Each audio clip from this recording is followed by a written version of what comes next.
Vamos a comenzar ya las mesas de debate, por lo que voy a pedir que salga al escenario para presentarla y presente los ponentes a mi compañero Ángel Fernández.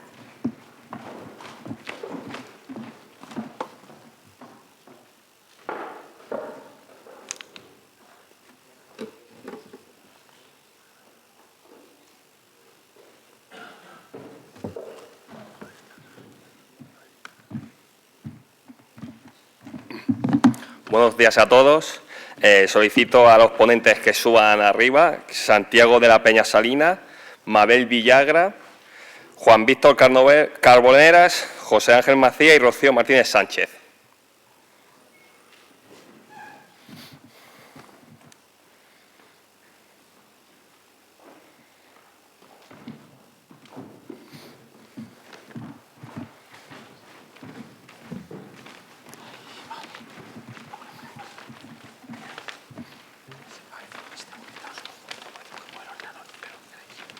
Lo primero de todo, buenos días a todos. Vamos a comenzar la mesa redonda. Distintos modelos de la creación, un mismo objetivo. El primer ponente va a ser Santiago de la Peña Salinas. Es recreador histórico desde hace 15 años. Miembro de varios grupos de recreación, centrados en diferentes momentos de la historia y varias veces condecorados por el Estado polaco por su labor como recreador. Pasó del estudio amateur de la historia militar a recreación de una edad avanzada, cuando comprendió que era más fácil entender las acciones de un soldado del pasado vistiendo su equipo militar y sus ropas, sin pretender adaptar estas lógicas modernas. Si quiere, puede decirlo tanto de pie como sentado, Santiago. Yo sí, nos importa. Pero ya empezamos con los micrófonos, siempre igual. Bueno, vamos allá. Si no os importa, voy a estar sentado, que me resulta mucho más cómodo por mi edad avanzada. Así que podemos empezar. De momento tengo que deciros que he visto que estaba anunciada la conferencia por llamar algo, mi pequeña aportación como, bueno, no sé, no era el título original. Os voy a decir el título original de verdad, por si acaso, que era La recreación histórica del Renacimiento español. Y ponía entre interrogaciones, ¿por buen camino? Tiene su asunto lo del ponerlo en interrogación. Se pone esto en una aportación a algo, en alguna charla, se hace con trampa. Y entonces el tío que habla sabe cuál es la respuesta, si va a ser que sí, que no, de qué manera. En este caso es más original, porque yo la verdad es que no sé si vamos por buen camino o no. Yo os voy a contar cosas y vosotros veréis al final. Veréis que no vamos a tener fotos. La charla es pequeña y yo pretendo ir a la antigua, que los que me tengáis que atender me atendáis, los que os aburráis pacíficamente o os vayáis desesperados y no tengáis esa muleta detrás mía para mirar algo por aburrimiento. Bueno, vamos allá. Primero, tengo que decir además que seguramente veréis que hago generalizaciones. No os lo toméis a mal, voy a hablar de organizaciones, de eventos, y hablaré como si fueran todos un único elemento. No es así. Cada evento, cada organización tiene sus puntos buenos, sus puntos malos. Yo hablaré de ellos en plan genérico, pero si luego queréis a nivel personal podemos matizarlo. Lo que sí me gustaría es, por eso no pongo cosas de esas, dejar pruebas de lo que diga. Así eso me hará más llevadero el futuro. Os voy a contar primero cómo empezamos con la recreación. La recreación de Renacimiento en España es un asunto relativamente reciente. Mientras que los ingleses estaban ya con sus plumas en los sombreros y haciendo rugby de picas en los años 60, nosotros hemos empezado muchísimo más tarde. Empezaron primero napoleónicos, incluso Segunda Guerra Mundial, por fin, bueno, medievales, claro. Y por fin la recreación de Renacimiento empezó a dar la cara. Un poco animada por el tema de la exhibición de la película A la Triste. A la Triste fue un gran apoyo para recreadores y fue una gran desgracia, por otra parte, porque nos ha dejado muchísimos vicios que todavía ahora, después de 20 años, bueno, casi 20 años, 18, estamos intentando quitarnos de encima. O sea, tela lo que ocurrió con A la Triste. Pero a cambio nos metió el vicio, el gusanillo en el cuerpo y nos hizo empezar a movernos. Yo empecé más tarde, por eso parte de los vicios de la triste no los tengo y tengo otros distintos. Pero bueno, nadie se libra. De secuencias de la triste conservamos pues esa apariencia un poco piratesca de muchos compañeros que con toda la buena voluntad del mundo se han dejado llevar por esa estética y que ahora todavía nos cuesta trabajo que pierdan. Pues la verdad es que es muy atractiva, o sea, un individuo con sus botas altas, su sombrero, su pañuelo en el pelo para sujetarnos, ¿sabes?, el casco, el sombrero de ala anchísima. Bueno, es atractivo, las cosas como son. Y hay recreadores que tienen o tenemos el pequeño vicio de querer aparecer guapos. Entonces, claro, bueno, cuesta librarse. En el momento actual, la recreación del Renacimiento pasa por un momento curioso. Estamos en un momento en el que el Renacimiento está de moda. Incluso a nivel político está de moda, desgraciadamente. Y eso ha hecho que muchísima gente entrara en el periodo. Mucha gente que venía de otros sitios en los que era un recreador competente. Sabía que me iban a decir eso, perdónenme. ¿Me acerco un poco el este? ¿Suena mejor ahora? ¿Un poquito más arriba mejor? Bien, veo afirmaciones. Vamos a ver si lo conseguimos. Normalmente cuando yo doy una charla nadie se entera de lo que digo. Eso me hace que se mantenga un cierto prestigio personal porque nadie me lleva a la contraria. Bien, vamos a ver si lo hacemos ahora. Lo conseguimos. Con el tema de la Edad Media conseguimos el paso de bastante gente. Se ha inflado el periodo y muchísimos recreadores ahora mismo del Renacimiento que vienen de otros sitios, sobre todo de Edad Media. La gente de Edad Media está mosca. Se quejan públicamente porque ha resultado fácil colgar el casco cónico y ponerse el morrión y el problema es que hay veces que la gente no tiene mucha idea de dónde se ha metido. Bueno, tratamos, los que llevamos un poco más de tiempo o estamos muy bien asesorados, pues tratamos de orientarles en la medida de lo que se dejan. Y no siempre es tan fácil. Pero bueno, el caso es que tenemos mucha masa de recreadores ahora mismo, relativamente. Hemos crecido mucho, eso es bueno. Ya veremos cómo queda. En eventos también estamos muy bien dotados, porque hay 3 o 4 eventos importantes a lo largo del año, con bastante acumulación de gente, Padules, Yecla o Lerma, que pretenden, no sé, complementarse en años alternos. Otros como, qué sé yo, por ejemplo, el de nuestro amigo Víctor. Y tenemos eventos como, ¿qué más eventos tenemos? Pues tenemos más eventos que yo no tengo anotados por aquí, pero que bueno, que no nos podemos quejar, hay suficientes. El problema con los eventos no es que haya muchos. Hombre, ahora sí se va a oír bien. Ya encontré el ángulo. No es que haya muchos, es que tienen problemas. Por un lado tenemos el problema de la falta de rigor. Todos los eventos que tienen un poquito de prestigio hacen gala del rigor histórico del que vamos a disfrutar. No es verdad. Seamos conscientes, no es verdad. Hay organizadores que se lo trabajan, que luchan por ello, pero al final tenemos los temas políticos de la recreación. Y no me refiero a la política normal, me refiero a la pequeña política de, bueno, es que yo quiero que este grupo es grande y venga. Es que yo quiero que vengan extranjeros. Es que yo no quiero hacer de menos a nadie. Y claro, eso nos lleva a cosas como ver en una recreación de milicias de 1570, pues jinetes húngaros, sin caballo, pero jinetes húngaros. ¿Por qué? Pues es que son muy buena gente. Y es verdad, son muy buena gente. Pero maldito lo que pintan en ese evento. Nos lleva a que para poder decir que es un evento internacional, lo atraigamos hacia el evento gente que no tiene nada que ver con el periodo histórico que representamos. Y entonces hay eventos de 1570 en el que se ve con una alegría pasmosa y todos encantados de que estén allí, por supuesto, pues son buena gente, es gente agradable a la que apetece tener, pero gente vestida de 1640. ¿Qué hace un señor de 1640 en un evento de 1570? Pues que la organización le ha dado cosa y ha dicho, coño, es que lo quiero tener. Y pues todos hacemos la vista gorda miramos hacia otro sitio y lo llevamos bien, pero maldito lo que es. Problemas tenemos, por ejemplo, con principiantes. Los principiantes es gente que está luchando por mejorar. Sí, pero hasta que mejora, da pena verlos. Todos hemos pasado por eso, por otra parte, y precisamente por eso, pues todos, de nuevo, volvemos a cerrar un ojo y no nos damos cuenta. No nos damos cuenta porque recordamos nuestro pasado. Mi pasado fue antológico. Conservo fotos. Bueno, superemos ese problema y vayamos a más.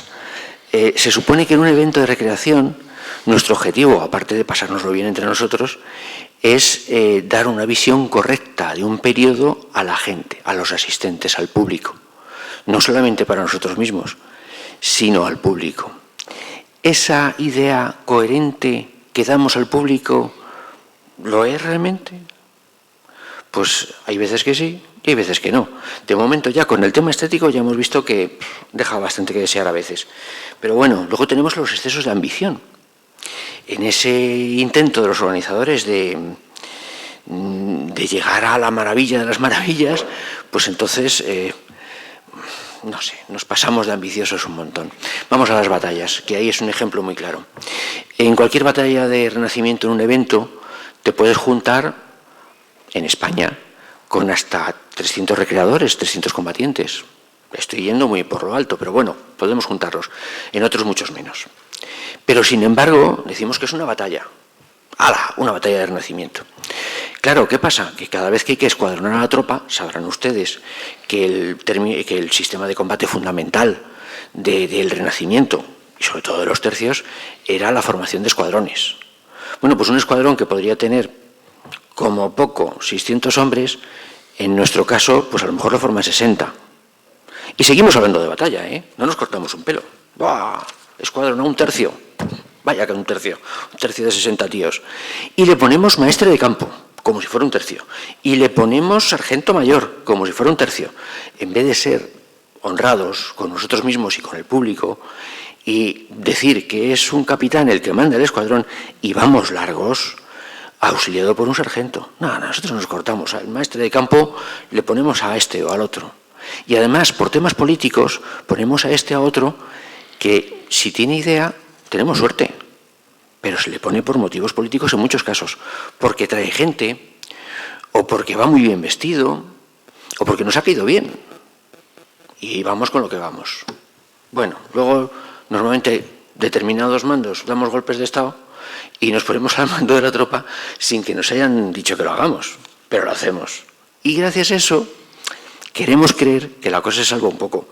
Pero, en fin, tenemos un mal ejemplo foráneo.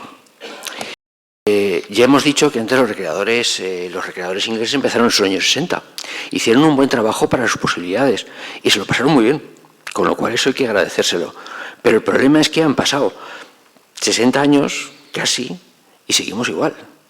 Es que cada vez que veo una de las imágenes de Grole se echa uno a temblar, porque el rugby de pica sigue ahí.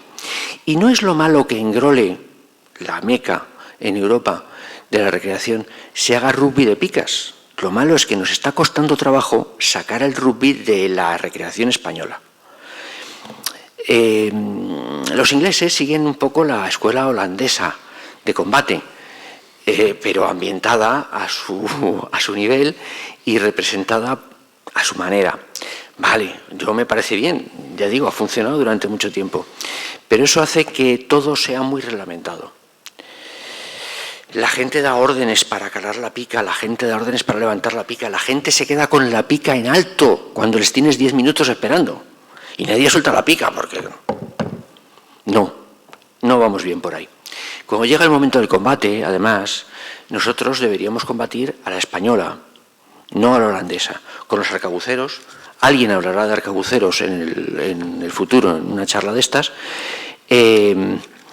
no combatimos como ellos los manejaban, no sacaban a la gente, no ponían protegiendo el escuadrón, no, ellos lo hacen de otra manera.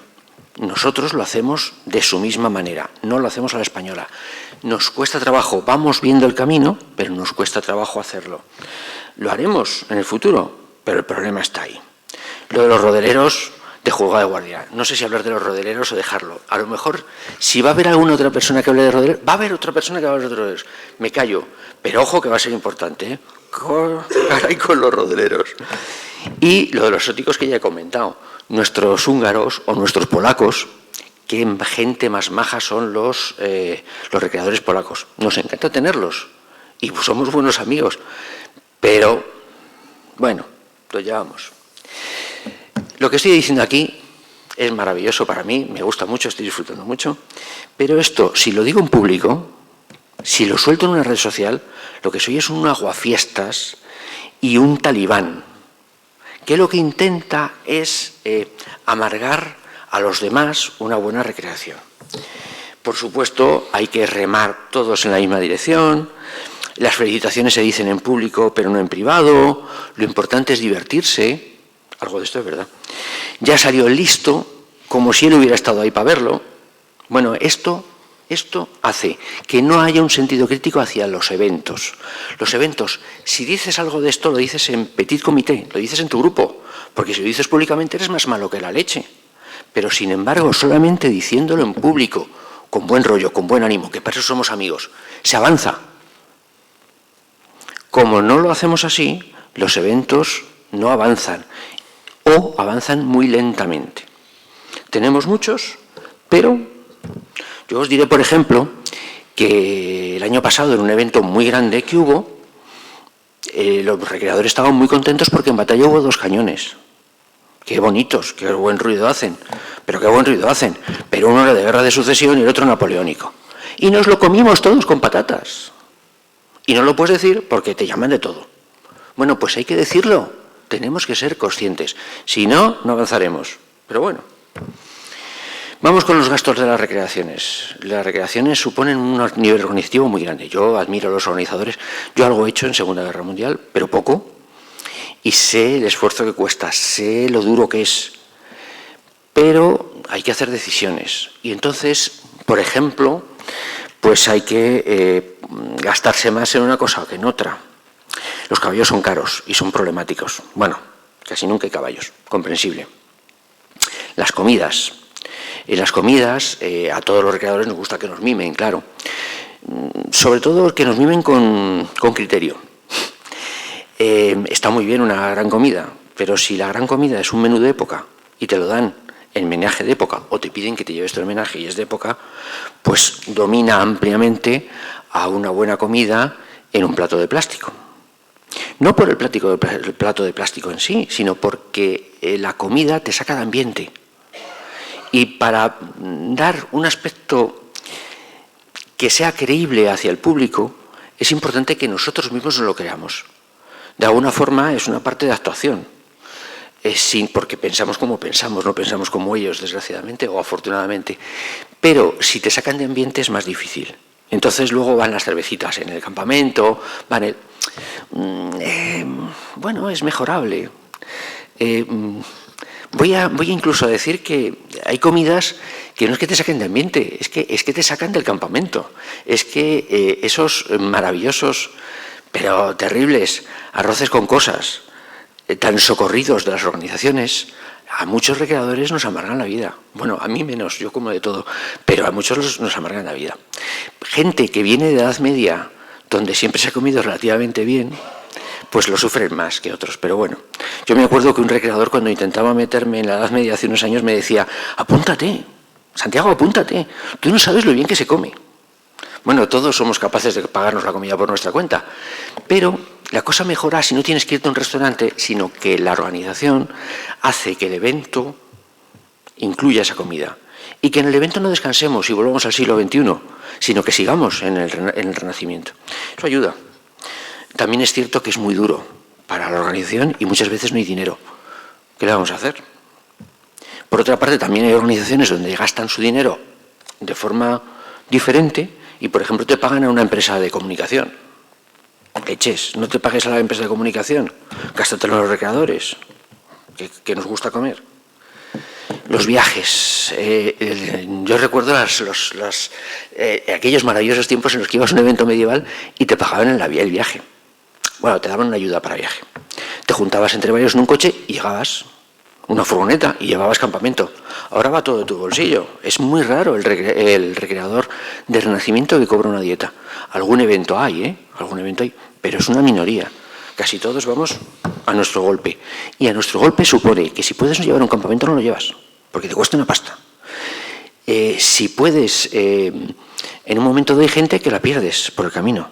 Dice, oye, es que he ido a 2 cosas este año, no puedo ir a la tercera, no me llega. Es que no me llega. Y eso lo sufrimos, y a veces son de los mejores.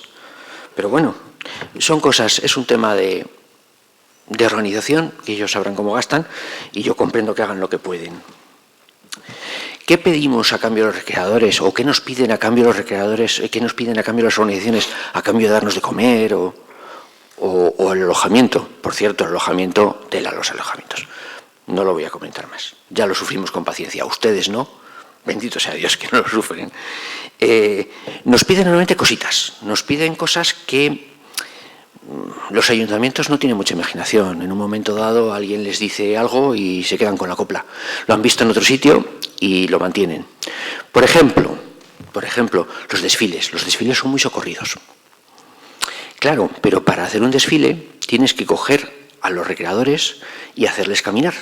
Y a veces hacerles caminar de forma absurda, dando vueltas por un pueblo, donde hay gente solamente en una plaza y el resto del pueblo pasea solo. ¿Para qué? Pues para justificar que el ayuntamiento está gastando pasta. El tema cultural les preocupa menos, pero también el tema cultural nos plantea problemas. Bueno, antes, lo peor de los desfiles son los desfiles nocturnos, con antorchas, que no son de época. Pero bueno, también algo hay que hacer para animar a la gente y que el ayuntamiento piense que se le está correspondiendo a lo que ha gastado. Vamos con la animación cultural. La animación cultural mejora un poco, porque da algo al público, es más coherente, es más razonable. Pero de nuevo, cuenta como que los recreadores somos actores, somos animadores culturales, y no lo somos. Parte de los nuestros son divulgadores. Pero ojo, no es obligatorio para ser un recreador ser divulgador. No pedimos la garantía, no pedimos el examen de animación cultural, de divulgación. Si encima de no hacer esa divulgación como tal, sino hacer un acto representativo, yo, perdónenme, insultantemente, le llamo teatrillos, que están muy bien, que animan mucho, que divierten a la gente, pero no es mi función. Mi función es tener un aspecto coherente, llevar un aspecto coherente, saber lo que estoy haciendo y que alguien si me ve piense, hombre, un tío del Renacimiento. Y ahí he triunfado. Si me piden que haga de víctima de un sacamuelas, pues a lo mejor no lo hago muy bien. Para eso están los actores, los animadores culturales. Pero normalmente los ayuntamientos lo piden. Juan Víctor, te agradecería que me dijeras cómo vamos de tiempo a veces. Quedan 2 minutos. ¿Me quedan 2 minutos? Justo todo lo que necesito. Bueno, sinceramente, vamos con retraso, no vamos a llegar a verlo todo, es una pena, pero así les quedará a ustedes en duda si yo tenía muchísimas cosas muy interesantes que decir y que no he podido decir, lo hago siempre. En cualquier caso, ni siquiera sabemos si este tipo de eventos van a ser sostenibles. ¿En qué punto los ayuntamientos dirán, para lo que me dan los recreadores y lo que me cuestan, me quito de encima estos pesados y contrato a una empresa de animación cultural que me da teatrillo, que me pone un mercadillo, que me lo da todo de fenómeno, yo le pago, le puedo pagar a 3 meses, mientras que los pobres recreadores están siempre pelados y contentos? Sinceramente, yo no sé, en base a esto, si la recreación, como la conocemos ahora, tiene futuro o no. Yo lo único que sé es que yo me voy a refugiar en los eventos privados. Los públicos me encantan y participaré, pero hay que hacer privados, y eso lo digo a los compañeros recreadores, porque lo que no hagamos en privado no vamos a poder hacerlo en público. Y solamente de los privados llegaremos en un futuro a mejorar y hacer cosas buenas, mezclando nuestros privados, porque de los públicos no nos podemos fiar. Y yo creo que ya habrán pasado los 2 minutos, así que muchas gracias por su paciencia y bueno, luego si quieren me pegan una paliza a la salida.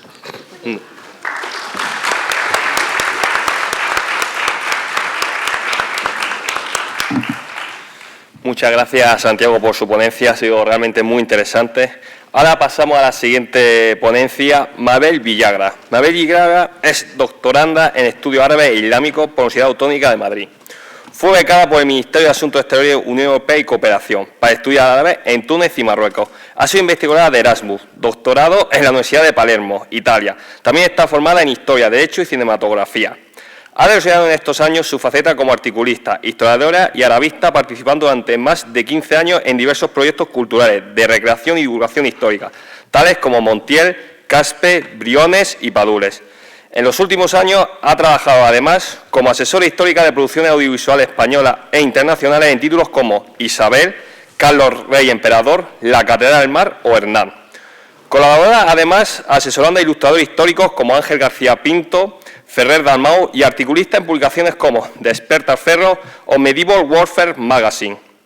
Por último, Mabel Villagra es autora de libros como La cocina hispano-musulmana y La moda en tiempos de la Guerra de las Alpujarras, ambos publicados por la Diputación de Almería y más recientemente, en este año 2023, ha colaborado como experta en las publicaciones colectivas Historia de Almería, coeditada entre el Instituto de Estudios Almeriense y Diputación de Almería.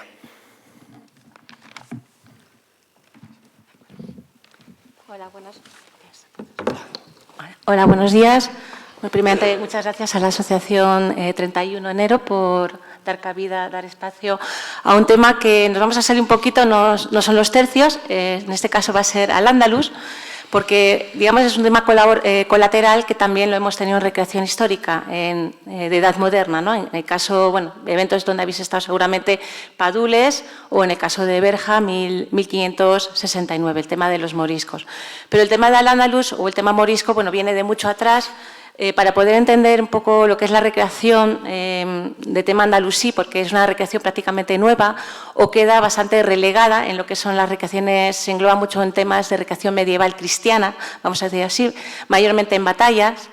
Yo lo he titulado de la evocación a la recreación, porque realmente todo el tema que estamos viendo de recreación andalusí o morisca todavía queda mucho por pulir y parte mucho de imaginarios y parte mucho de antecedentes, ¿no? Primeramente, bueno, el tema de Al-Ándalus, cuando hablamos de Al-Ándalus, siempre tenemos un imaginario, ¿no?, bastante exótico, ¿no?, que nos ha llegado por muchas vías.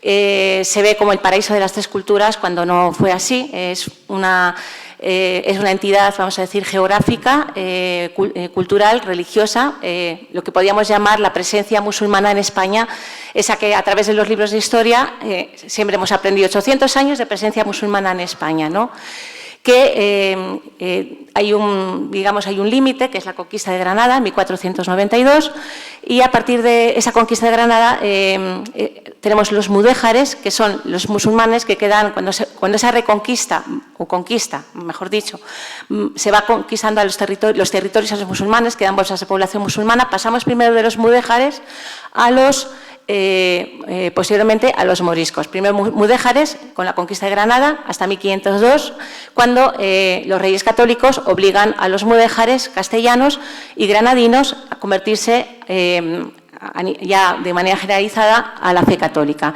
Más tarde, en Aragón, en 1526, 25-26, bajo Carlos V.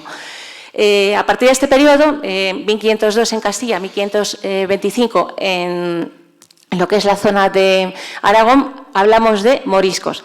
Quiero recalcar también esto porque se tiende mucho a usar estos términos de manera errónea. Yo he visto, por ejemplo, mudéjares o moriscos incluso para definir andalusíes. Y hablo hace poco un documental en televisión española que habla andalusíes, los mezclaba con moriscos, cuando no tiene nada que ver, cuando estamos ya hablando del siglo XVI y XVII. Esa presencia morisca, posteriormente, se trata de una minoría de origen musulmán o hispano-musulmán que coexiste, que también me gusta recalcar esta palabra, bueno, un poco me viene de formación tuve uno de los profesores, Serafín Fanjul, que ha intentado dar una visión realista de lo que es la historia del Al-Ándalus, evitando verbos como la convivencia o incluso tolerancia. Nunca hubo tal tolerancia tampoco. Siempre, cuando hablemos de Al-Ándalus, hablamos de una coexistencia basada en relaciones humanas y también en momentos que hubo de paz y de guerra.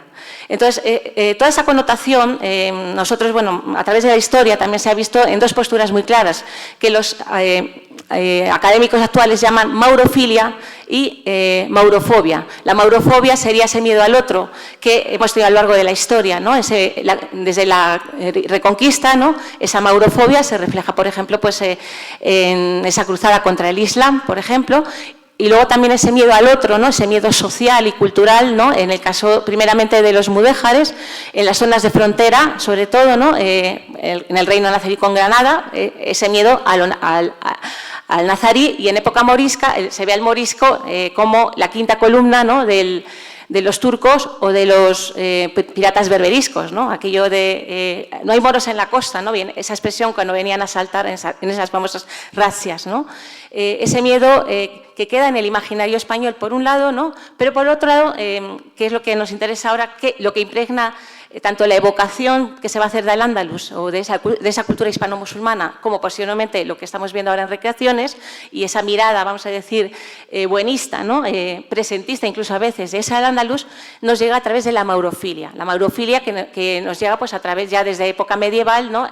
Cuando por ejemplo, en el uso de indumentarias, esa arquitectura o ese arte, que es el mudéjar, por ejemplo, ¿no? Que cuando hablamos de románico mudéjar, gótico mudéjar, o renacentista mudéjar, el plateresco, que tiene un poquito de también esa impronta musulmana, o ya incluso pues ya en tiempos más recientes, ¿no? El neomudéjar, el alambrismo, ¿no?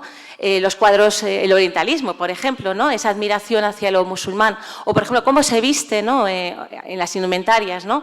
A la hora de vestir esa indumentaria hispano-musulmana, cómo llega, por ejemplo, la moda morisca, ¿no? En época de Isabel la Católica, por ejemplo, o ya incluso en las cantigas, ¿no? Los bicolores, por ejemplo, ¿no? Ciertas prendas, o ya posteriormente incluso la influencia turca, que podemos ver pues, en ciertas prendas, por ejemplo, las mangas colgadizas, en ciertas prendas del siglo XVI, ¿no? En ciertas ropas o en ciertos atuendos. El tema de la evocación, cuando hablamos de evocación, evocare, viene del latín recordar, ¿no? Recordar con la imaginación, porque evocar nos traslada a otros tiempos, a un pasado, a una cosa experiencial, ¿no? Digamos, ¿no? Entonces, por ejemplo, la evocación que se hace a través de los juegos de cañas. Los juegos de cañas ya desde época medieval, pasando por la época del siglo XVI, unos juegos de cañas que comienzan teniendo una influencia nazarí y que posiblemente en el siglo XVI y XVII tienen influencia incluso turca, se van mezclando, pero hay un punto importante de inflexión, la guerra de las Alpujarras. Muchos teóricos de estas influencias, vamos a decir, que han estudiado un poco estas influencias musulmanas en el mundo cristiano, ¿no? Es historia comparada, pues dicen que primero la guerra de las Alpujarras y después Lepanto marca un poco ese punto de inflexión, ¿no?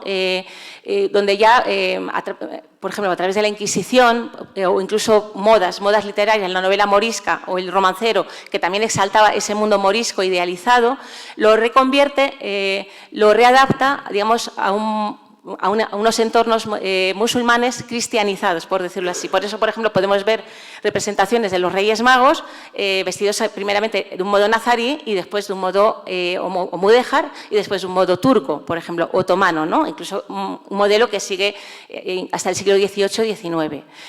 Posiblemente también tenemos los moros y cristianos, los primeros de los que tenemos constancias, en los que incluso participan moriscos activamente con sus danzas moriscas y haciendo de bando morisco. Se celebraba normalmente en San Juan, son los, por ejemplo, pues, a partir del siglo, a partir del siglo XV más o menos, ¿no? El cronista de Iranzo, por ejemplo, ¿no? Se habla mucho ya de estos primeros estos primeros moros y cristianos. Y ya posteriormente, ya vamos adelantando en el tiempo, digamos, con evocaciones ya más modernas, moros y cristianos modernos, que tienen muchas influencias, que ya pesa mucho, por ejemplo, la influencia del cine, de Disney, ¿no? Y todo este imaginario, este mundo que estamos comentando, pues lo más reciente, que por desgracia se denomina erróneamente los mercadillos medievales, que tantos conocemos, mercadillos de las tres culturas, con ese concepto buenista, de nuevo, de ese paraíso de Al-Ándalus, ¿no? Como que las tres culturas convivieron en un espacio, un remanso de paz, cuando no es así. No es así, y es un tema que, por ejemplo, llega también a través de ciertas ideologías, vamos a decir, el nacionalismo andaluz, que conecta mucho con el elemento andaluz, Y luego también una visión, vamos a decir, de un Islam españolizado que llega a través, por ejemplo, de autores como quizás Caro Baroja, Américo Castro, ¿no? o por ejemplo, también ¿cómo se llama? Sánchez Albornoz, ¿no? Un Islam español, vamos a decirlo así, cuando tampoco es así, ¿no? También tiene influencias bereberes, como a lo largo del tiempo, o ciertas influencias pues, llegadas de otras partes, porque el mundo islámico era muy móvil también, ¿no? Ya posteriormente vamos a entrar ya en lo que son las recreaciones históricas en España, ¿no? A partir de, hay un intermedio, digamos, ¿no? Donde coexiste también otra cosa que se llama la fiesta histórica. Fiestas que llaman también erróneamente recreaciones históricas actualmente, porque ahora se ha hecho un batiburrillo de todo, y no es correcto. Son fiestas, digamos, que normalmente no cuentan con asesoramiento histórico, que tienen una finalidad lúdica, ¿no? El famoso comer y beber que los españoles, pues... Y luego, por ejemplo, también cuando se hacen menús, ¿no? Muchas veces esos menús que presentan en estas ferias históricas o mercados medievales de las tres culturas o zocos árabes no son correctos. Por ejemplo, las famosas teteras árabes que vemos en muchos mercados medievales o incluso en alguna recreación no aparecen hasta el siglo XVII. En Marruecos, el modelo de tetera marroquí en 1640, que fue como un regalo basado en modelos de teteras chinas que trajeron los holandeses. O sea, para nada tiene que ver. Bueno, aparecen ahí teteras. O aparece, por ejemplo, los narguiles, que son las cachimbas, que eso tampoco hasta el siglo XVIII, XVIII, aproximadamente en un contexto turco, pues aparecen en muchos medievales e incluso en muchas recreaciones que he llegado a ver. No quiero nombrar ninguna porque simplemente, como digo yo, para mí todas merecen el mismo respeto y el mismo cariño. Yo he formado parte de alguna de ellas, he asesorado alguna de ellas, pero también a posteriori pues a veces se meten estos elementos que, bueno, suena árabe o música árabe, por ejemplo, las danzarinas, las bailarinas del vientre, que vemos en muchos mercados, incluso en muchas fiestas históricas, ese look que vemos clásico con las moneditas, pues eso viene de los cabarets del Cairo de los años 20, de las mujeres que por ejemplo, pues no tiene que ver con lo que llamaríamos la danza andalusí, que hay investigaciones ya que se podría reconstruir perfectamente, hay estudios musicológicos, no tienen nada que ver. Y en algún caso, incluso en alguna fiesta histórica, incluso en alguna recreación, he llegado a ver personas... La danza del vientre, pero esa danza del vientre es muy contemporánea y, como he dicho, hay una escuela egipcia y otra de origen medio oriental que no tiene nada que ver. Y ya entramos en lo que serían las recreaciones históricas. Como he dicho, es una recreación muy minoritaria, la recreación andalusí, por desgracia, o hispano-musulmana, o morisca. Se ha empezado a hacer relativamente poco. La primera gran recreación donde se incluyó un tema andalusí, vamos a decir, fue la recreación de la batalla de las Navas de Tolosa, muy recordada entre los recreadores que venimos de medieval porque fue la primera que tuvo como 300 personas. Eso fue en el año 2001, en 2012, perdón. Luego la recreación de la batalla de las Navas de Alarcos también. Y luego ya eventos que han ido incorporando, pues, por ejemplo, Montiel. Montiel tenemos una parte nazarí que hemos intentado también. Pero claro, ¿qué pasó? Que estábamos en 2010, apenas teníamos proveedores, la gente tiraba con lo que tenía. Incluso, bueno, los típicos yelmos de Nasal, que te pones una pasmina y ya andalusí. Cuando, por ejemplo, tenemos distintos modos de poner, dicen las crónicas árabes andalusíes, había hasta 70 maneras de poner el turbante, que venían incluso ya de época omeya. Fijaros, estamos hablando del primer Islam, ¿no? O, por ejemplo, en el caso ya más contemporáneo, pues bueno, tenemos ya incluso algunas recreaciones ya de tema andalusí que lo importante y que nos está faltando también es el apoyo institucional, por ejemplo, ¿no? Yo voy a citar dos casos, Cutanda y Padules. En el caso de Padules yo siempre he dicho que es mejor poco y bueno, eso lo decía mi madre también, me enseñó una filosofía de una lección de vida, ¿no? Muy poquito y bueno que mucho y malo. Siempre digo yo, ¿qué prefieres, cantidad o calidad? ¿No? Bueno, de hecho generé un debate no hace mucho en internet con esta pregunta, pero es mejor tener un poquito y representativo, que sea divulgativo y correctamente histórico, que mucho y malo, ¿no? Que reunir 150 personas en un evento y mezclas ahí, por ejemplo, andalusí, pues desde italianos que no tienen nada que ver, pasando por gente de moros y cristianos, pasando por, yo qué sé, recreadores de cristiano que vistes de musulmán con la pasmina. No, hay que tener un mínimo histórico también. Yo estoy de acuerdo totalmente con lo que decía Santiago en esa línea de pedir unos mínimos históricos. Y si, aunque no tengas pues una batalla, pues una mínima representación, ¿no? El problema es que, por ejemplo, nosotros cuando empezamos, yo en Padules, por ejemplo, empezamos en 2014, yo estuve en el segundo año, apenas había nada, ¿no? Y los primeros recreadores que trajimos se empezó con lo que había. Y poco a poco pues, se fue, poquito a poco, documentando y por fortuna, por ejemplo, en el caso de los moriscos tenemos un montón de fuentes gráficas, desde los códices de trajes hasta los manuscritos moriscos, aljamiados, pasando por bueno, multitud de grabados de Heilam, por ejemplo, donde viene esa moda y se reconstruye fielmente. Los tejidos, por ejemplo, ¿de dónde sacamos pues, esos tejidos? Pues, por ejemplo, de los listados, ¿no? De las sarras, de las albaceas testamentarias. Todo eso se hace, y siempre digo también que la recreación histórica es importante que haya un asesoramiento multidisciplinar. En el caso de Padules, en ese primer Padules empezamos Paco Martínez Botella, que sigue todavía como indumentarista histórico, Valeriano Sánchez Ramo, un gran experto en tema cristiano, y una servidora como arabista, asesorando pues, la parte musulmana, ¿no? Yo estuve en una etapa que duró hasta 2019, que luego ya, pues, bueno, ahí ya lo dejé, ¿no? Ya para investigar y dedicarme a otros proyectos, pero ahí empezamos, ¿no? Siempre con ese poquito a poco y así. Otro caso que tenemos también, un pueblo de 50 habitantes, Cutanda, donde se recrea una batalla de 1120 contra los almorávides. Y ahí pues también hemos, siempre desde la arqueología, manuscritos andalusíes, por ejemplo, no solamente el típico manuscrito de las cantigas, sino también pues, manuscritos anteriores pues, que tenemos, temas arqueológicos y tal.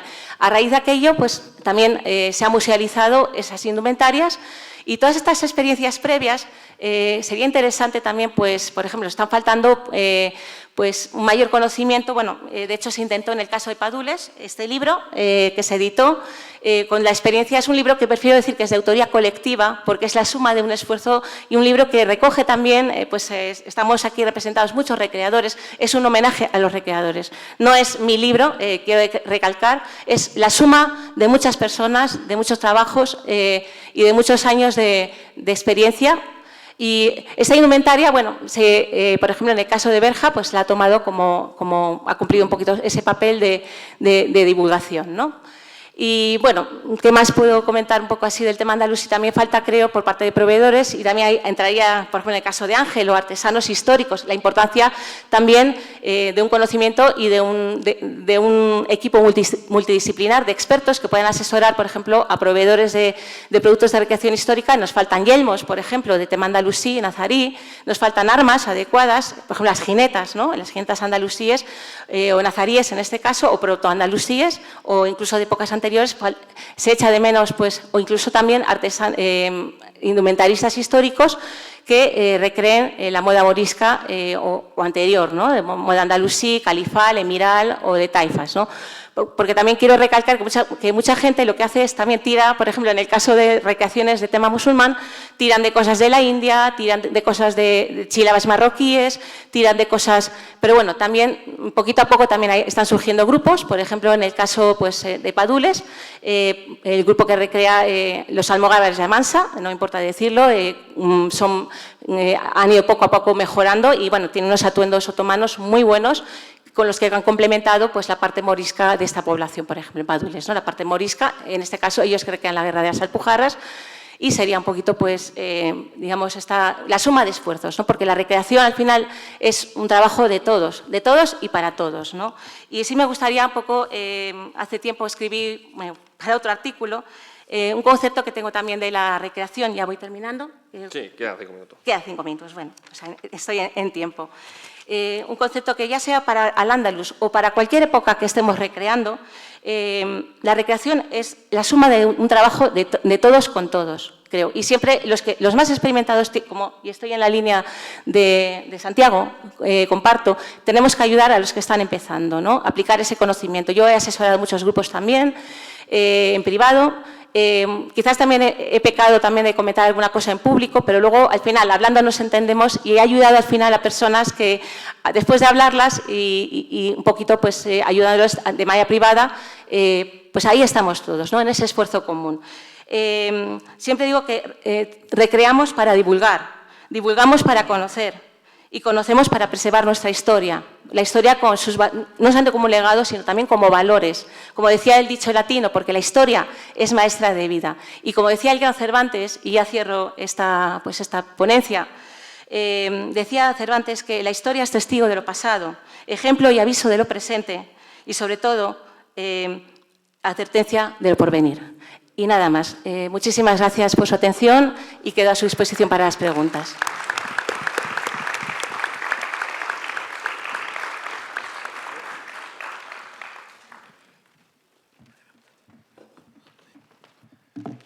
Muchas gracias por la ponencia. Y ahora, para finalizar, voy a presentar a los últimos ponentes.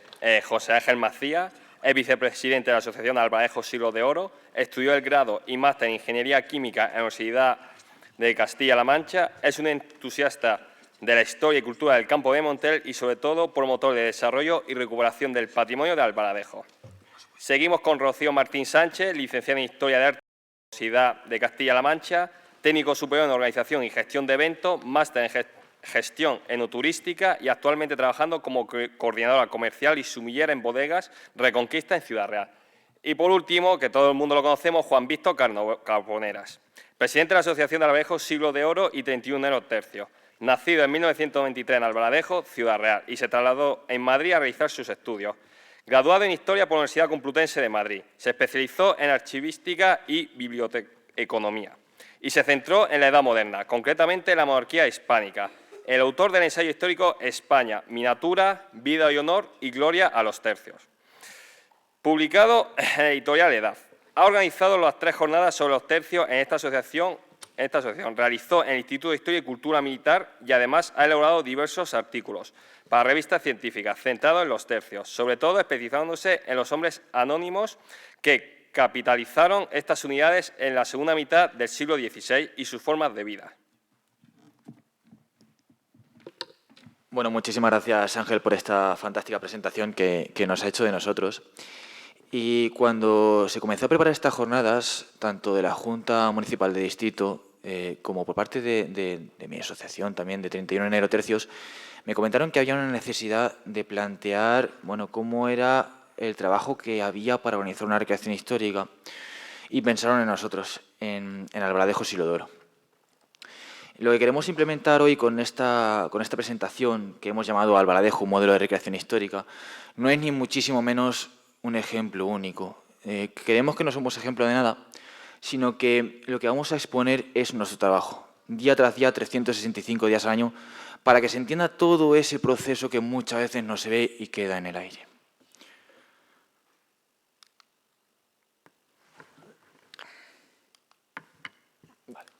Muy buenas. Lo primero de todo es saber dónde nos encontramos. ¿Dónde está Albaladejo?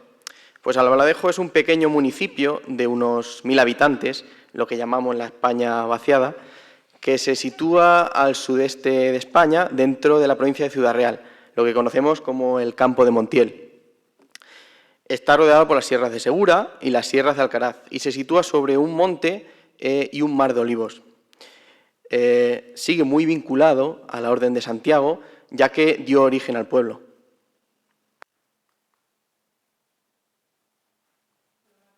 Ahora que mi compañero os ha hecho una pequeña introducción y sabemos de dónde viene parte de nuestro nombre, os vamos a explicar un poquito qué es Albaladejo Siglo de Oro. Somos una asociación sin ánimo de lucro que nació de una reunión de jóvenes del pueblo que se atrevieron con un proyecto así, a los que nos hemos ido sumando poco a poco más jóvenes y no tan jóvenes como yo al proyecto. Y nuestro objetivo principal es dotar a Albaladejo, como decíamos, es un pueblo pequeñito, de una actividad cultural importante que aglutine además parte de la vida del pueblo. Más adelante os explicaremos a qué me refiero. Además del evento cultural, también nos dedicamos a recuperar patrimonio histórico. También nos explicará mi compañero cómo recogemos y recuperamos diferentes espacios que están abandonados y siempre desde el punto de vista histórico, que en este caso pues, nos aporta Juan Víctor con su saber hacer. Elegimos el siglo XVI en nuestro caso porque consideramos que en esta época fue cuando se consolida Albaladejo como villa tal cual. Bueno, ¿qué actividades realizamos? Como bien cuenta Rocío, no se trata de un evento de un fin de semana, sino que realizamos trabajos durante todo el año. Uno de estos trabajos es la recuperación de patrimonio, de edificios propios de la arquitectura popular manchega, que entran dentro de la simbología de nuestro pueblo y son muy importantes. En primer lugar, podemos destacar la bodega. Este fue el primer proyecto que desarrollamos el año pasado. Es una bodega que llevaba en estado de abandono más de 40 años, a la cual pues, se le extrajeron parte de las tinajas y se hundió parcialmente y se quedó pues, tal cual está en la fotografía. Nos costó más de 5 meses su recuperación y al final nos quedó un espacio polivalente donde realizar diversas actividades. Al final pues, utilizamos técnicas tradicionales como el encalado, el azufrado para su desinfección, restauramos el suelo con baldosa de barro y dejamos un espacio que lo pudieron disfrutar el año pasado. También estamos desarrollando otro tipo de proyectos, como aparecen en estas fotografías, que también están muy vinculados a los oficios del siglo XVI y podréis ver en este evento. También otro de los proyectos en los que estamos inmersos es la Fuente de la Bola. La Fuente de la Bola es una fuente que nunca se ha secado en nuestro pueblo.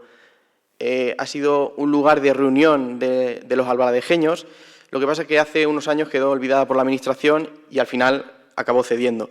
Se trataba de una fuente encalada, construida a base de piedra seca y mortero, y tenía un tejado a 4 aguas. Pues este año nos hemos planteado su recuperación y también la de su entorno, y esperamos que ocupe un lugar fundamental en el evento. Y es que intentamos que todos estos espacios de los que os hablaba José Ángel siempre estén integrados en las actividades que desarrollamos a lo largo de las jornadas de Albaladejo Siglo de Oro. Pues, por ejemplo, en el zaguán de una de las casas que se recuperaron el año pasado se llevó a cabo un taller de forja de espadas. La bodega el año pasado se hicieron diferentes catas. Dimos una degustación también de clarea, explicamos qué es la loja y la importancia que tenía esa bebida en la época.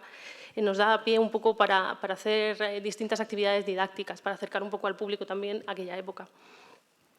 Además de todos estos espacios, en un futuro también queremos pues restaurar, aparte de la fuente, como decía mi compañero, hay una serie de galerías que pasan por debajo de todo el casco antiguo de Albaladejo, que están relativamente olvidadas, porque se han ido parcelando, cada casa tiene una pequeña parte, queremos documentarlas, queremos hacer un pequeño mapa y sacarlas un poco a la luz y hacerlas visitables en la medida de lo posible en un futuro. Este año queremos meter también en Fuente de la Bola alguna que otra actividad. Vamos a ver qué tal va surgiendo todo. Y es que, como decimos, todo esto se tiene que sustentar con lógica y con documentación. Sin documentación no vale absolutamente nada para lo que estamos contando. Y para ello, ¿qué hemos hecho? Pues visitar los archivos españoles, los principales, y pasar días, noches y todo lo que pudiéramos para sacar a la luz la historia de nuestro pueblo, de Albaladejo.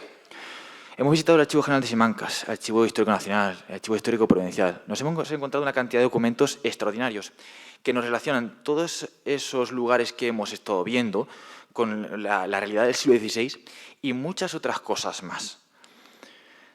Dentro de todo ello, por ejemplo, encontramos el libro de la Cofradía de la Virgen del Rosario del siglo XVIII. Y dirán, jolín, ¿qué tiene que ver el siglo XVIII con el siglo XVI? Bueno, es que dentro de esa documentación hay diferentes partes donde uno de los curas del pueblo nos escribe la historia de la propia cofradía y nos habla de cosas realmente cotidianas del día a día de la gente. Cómo montaban los altares en Albaladejo, cómo se hacían esas procesiones, quién recogía el dinero, cómo se recogía el dinero. Todo perfectamente documentado, folio tras folio. La verdad que hemos tenido suerte con ello. Y dentro también de esa documentación hay dos partes que juegan también un papel fundamental. En primer lugar, las visitaciones de la Orden de Santiago, que hasta ahora no se habían estudiado. Y eso lo que nos hablan es de esos espacios que estamos hablando, de la Fuente de la Bola, el castillo, la iglesia, cómo están situados, quién estaba ahí. Un poquito toda esa historia que bueno, hacemos que se exponga en el evento. Y luego otra parte fundamental lo encontramos también en Simancas.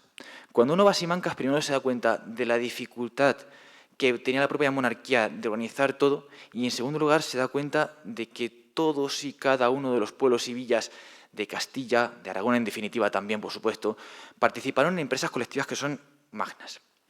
Dentro de esta obra encontramos unos listados extraordinarios, listados que no solamente son de 1570, el momento en el cual hacemos el evento, sino también de 1596. Listados que hablan de los oficios de los hombres del pueblo y que son hombres que iban a ir a la milicia general tanto de 1596 como también para la Guerra de las Alpujarras de 1570, alardes que se hacen en el castillo, cómo se hacían y demás actividades.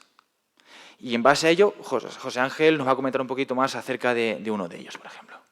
Como bien dice Juan Víctor, en todo este listado podemos encontrar descripciones diversas, como nombre, edad, características físicas o diferentes oficios como alpargateros, molineros, sacristanes. Un ejemplo de este sería nuestro paisano Juan López, hijo de Juan Álvaro, de 24 años de edad, mediano de cuerpo, moreno de rostro y su oficio es labrador. Claro, todo esto lo que nos permite es reconstruir la historia del Albaladejo, hacerlo con mimo y con esmero. Y dentro de esa documentación, una de las últimas cosas que extraímos fue en el Archivo Histórico Nacional, este trabajo en concreto, que fue una verdadera pasada poder descubrirlo. Y lo he querido enseñar por dos motivos. En primer lugar, porque permanecía dentro de esa masa durmiente de archivos que nos quedan poder seguir descubriendo y que todos ustedes tienen acceso. Todos los ciudadanos españoles tienen el derecho de acceder a los archivos. Y bueno, cuando uno va a Simancas, también le recuerdan eso de, bueno, pues avisen por allí, también por Madrid, para ver si sigue viniendo gente. Bueno, que los archivos sigan vivos. Y luego, por supuesto, en segundo lugar, porque este archivo, este trabajo en concreto, va a jugar también un papel fundamental en el evento de este año. En resumidas cuentas, toda esta actividad lo que nos permite es documentar la historia de Albaladejo, es decir, saber qué es lo que pasó. Para ello, hacemos una verdadera catalogación de toda la documentación. Eso lo que nos vale es el estudio directo de las fuentes. Y eso también se convierte en la propia divulgación que muy bien comentaba Mabel. Es decir, en ese papel fundamental de que el pueblo, como bien decía Santiago, conozca la historia y se represente lo más fiel posible, que es de lo que se trata todo esto. También dentro de estas cuestiones, no me quiero dejar la oportunidad de que una de las actividades de este año va a ser la organización, por ejemplo, de un congreso. Vamos a reunir a 16 especialistas, modernistas, algunos de ellos están por aquí, que son de diferentes instituciones y que han estudiado la historia del Albaladejo, del campo de Montiel y de Castilla para representar algo nuevo. Es decir, como muy bien comentaba José Ángel, no somos un evento de fin de semana. Uno de los pilares fundamentales de Albaladejo Siglo de Oro es la colaboración ciudadana. Como decíamos, somos un pueblo muy pequeñito, no tenemos tampoco una exageración de recursos y esta colaboración no se lleva solamente a cabo durante las jornadas, durante estos 3 días. Durante todo el año las empresas locales, por ejemplo, patrocinan el evento, creo que este año han colaborado, si no me equivoco, unas 60. Se realizan también talleres, tenemos un taller de costura del que estamos especialmente orgullosos, con el asesoramiento siempre de un experto, elaboran los trajes para los recreadores y parte de la decoración que luego viste en las calles de la ciudad y que además se ha convertido en un punto de encuentro para las mujeres. Ahí ellas incluso están aprendiendo coplillas de la época para luego cantarlas también durante la recreación. Esto acerca mucho la historia a la gente del pueblo y nos sentimos bastante orgullosos de esa parte divulgativa. Además, durante el evento se encargan de elaborar la comida, de estos desayunos pantaleónicos que nos ponen por las mañanas.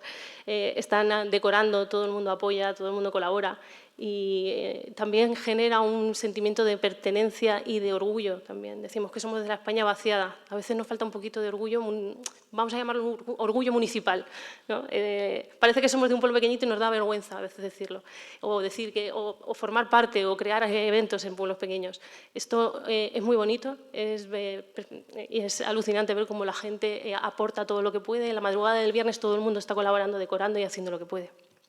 Con el tiempo no descartamos desarrollar nuevos talleres que se van a realizar durante todo el año de mano de artesanos locales. Y es que también lo que queremos poner sobre la mesa es que un evento, en definitiva, de recreación se sustenta en varios puntos. Son una de las patas, cada una de ellos forma una pata de una mesa que hacen que todo funcione bien. En primer lugar, por encima de todo, están, lógicamente, los recreadores, que tratamos de cuidar con el máximo respeto, máximo cariño y siempre buscando su comodidad. Luego, por supuesto, están los vecinos, que están ahí durante todo el año, que alojan a los recreadores en su casa y que colaboran para que todo salga bien. Sin ese apoyo vecinal, nada sale hacia adelante, no nos engañemos. Visitantes. Como bien decía Rocío, formamos parte de esa España vaciada, de esa España que nadie conoce. Y, lógicamente, la llegada de visitantes no es que sea bueno para el evento, es que da pies a un futuro también para el pueblo. Y eso también es, creo, interesante. Y ya por último, el trabajo. El trabajo. Creo que es la palabra que mejor nos define. Trabajo, trabajo y trabajo. 365 días al año. Archivo, patrimonio. Nos movemos, hacemos todo lo que podemos para que todo salga bien. Y yo creo que estas 4 patas son fundamentales. Y si cualquiera de ellas se cae, no salen las cosas hacia adelante.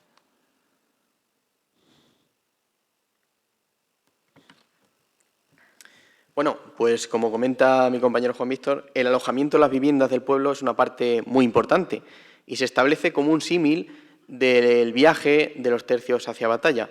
Estos pues, se alojaban en las viviendas de los pueblos por donde pasaban. Pues esa hospitalidad es la que buscamos para el evento. Por lo tanto, como comento, se crea una unión fundamental entre recreador y persona que acoge.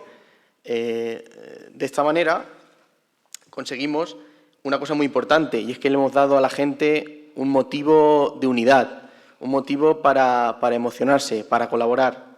Y esto, desgraciadamente hay que comentarlo, Albaladejo pues carece de actividades culturales y este evento consigue de alguna manera que todo el pueblo sea partícipe y que todo el mundo esté activo. De esta manera se ha reactivado el interés por el pueblo, tanto de la gente que vive allí como de los que se fueron y nunca habían vuelto.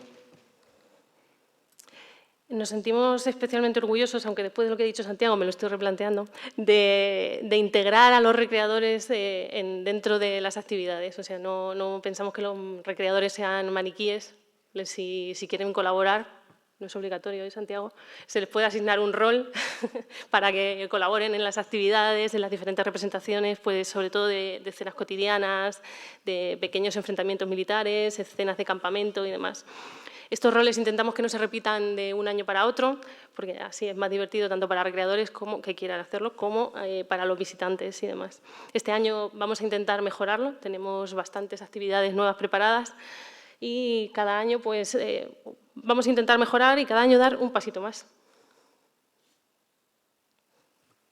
Dentro de todas estas actividades, este año vamos a hacer especial hincapié en el campesinado, pero también en el mundo militar y todo el panorama social, cultural y religioso que nos rodea, ya que Albaladejo fue partícipe de toda esta vida de Castilla del año 1570.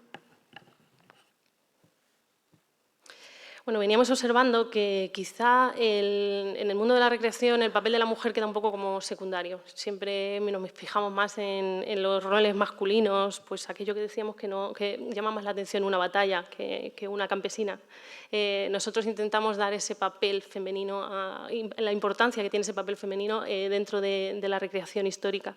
Les asignamos pues, roles. El año pasado, por ejemplo, hicieron representaciones de tareas cotidianas como pastoreo, pues una panadería, lavanderas, las costureras cantando, como decía antes.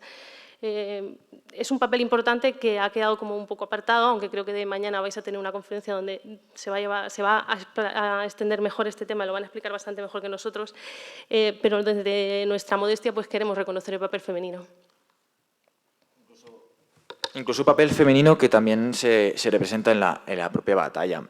Nosotros lo que hemos hecho ha sido documentarnos de 150 reclutamientos que hubo en la península entre 1550 y 1600. Eso nos ha permitido, en primer lugar, que este año podamos representar cómo era fielmente un reclutamiento perfectamente. Luego, por otro lado, la elección, por ejemplo, de cabos de escuadra, diferentes papeles que se pueden ejercer, cómo se hacía, quién lo hacía. Eso es francamente interesante. Y tratar siempre de buscar que el mundo militar lo entendamos, lógicamente, no con la dinámica que hoy se entiende probablemente este mundo, sino como un mundo más complejo de lo que pueda parecer, donde el mundo civil y el mundo militar estaban perfectamente unidos y que especialmente lo tenemos que entender como la mentalidad del momento, que es también lo que buscamos. Esto, como les decía, lo que nos ha permitido también es ver los problemas que había entre la población civil y los militares, cosa que también vamos a poder representar. E incluso, lógicamente, tratar de, como bien decía Santiago, acercarnos lo máximo posible a la realidad de lo que era un enfrentamientos que se podrían producir de múltiples y muy variadas formas, porque, como bien comentaba Santiago, las batallas a campo abierto eran francamente difíciles. Bueno, pues gracias a toda esta labor de documentación y al trabajo incansable de Juan Víctor, que nunca se lo agradecemos lo suficiente, pues hemos conseguido diferentes pleitos y sucesos que solo ocurrieron en Albaladejo. Esto nos da pie pues, para levantamiento de altares, para saber cómo estaban decoradas las calles, para también conocer qué sucesos, qué robos, qué discusiones hubo en nuestro pueblo, y eso al final lo que lo convierte es un evento único.